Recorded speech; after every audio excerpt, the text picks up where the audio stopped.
Even the concept of ghaybat comes from Rasulullah.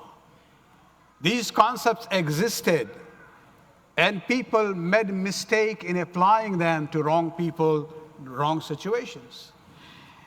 Another way of answering this would be actually among the Shia companions of the Imams, from the 5th and 6th Imam all the way to the Ghaybat al-Sughra.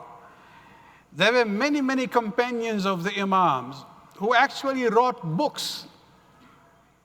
And many of them, the titles were Al-Ghayba. Only one example, Hassan bin Mahbub, who actually lived a century before the 12th Imam. He wrote a book known as Mashaykha, which is a collection of ahadith of different types. In there, he has different ahadith from the 6th Imam, where actually the Imam talks about two types of ghaybat, what we call ghaybat al-sughra and ghaybat al-kubra. So it has been very clearly defined and explained by the early Imams that this is what is going to happen with the Imam al-Mahdi, ajjalallahu ta'ala fara'u sharif, when he comes and goes into the state of ghaybat. Salawat padhne par.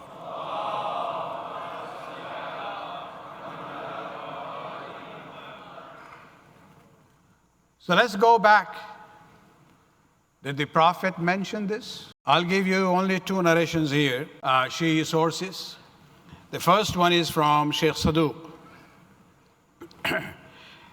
Through his chain of narration, going all the way back to the days of the 5th Imam, where one of the companions by the name of Jabir al-Jufi is narrating from Jabir bin Abdullah Ansari. Remember that Jabir bin Abdullah Ansari was the longest living companion of Rasulullah. That he actually conveyed the salam of Rasul to the 5th Imam. So he was alive till that time at least. So Jabir bin Abdullah Ansari says, quoting the Prophet sallallahu alaihi wasallam,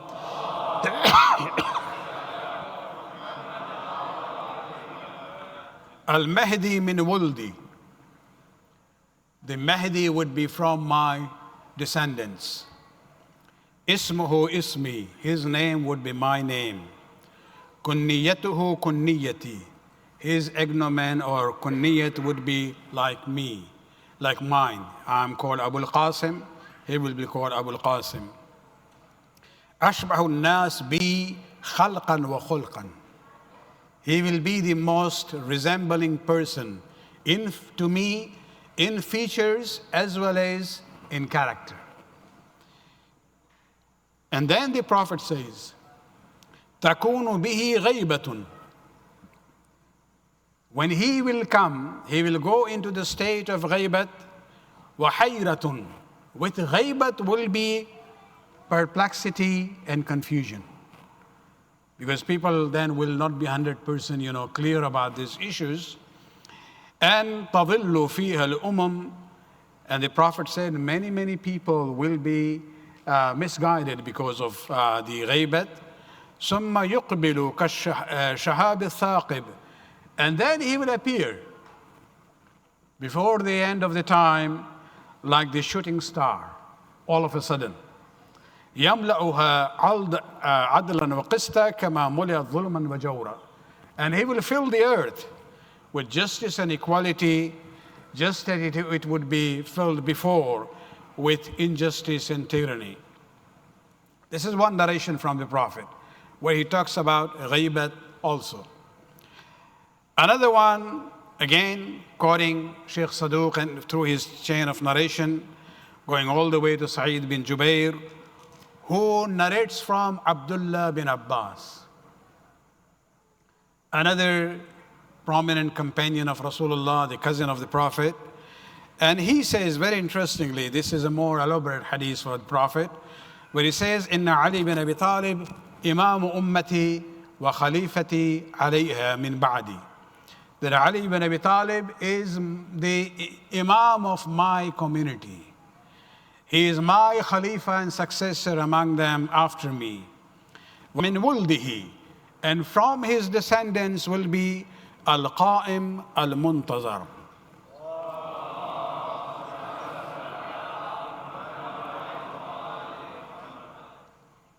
Al-Qa'im means somebody who is going to come and establish the proof of God. Al-Muntazar means the awaited one. الَّذِي يَمْلَعُ اللَّهُ بِهِ الْأَرْضَ عَدْلًا وَقِسْطًا.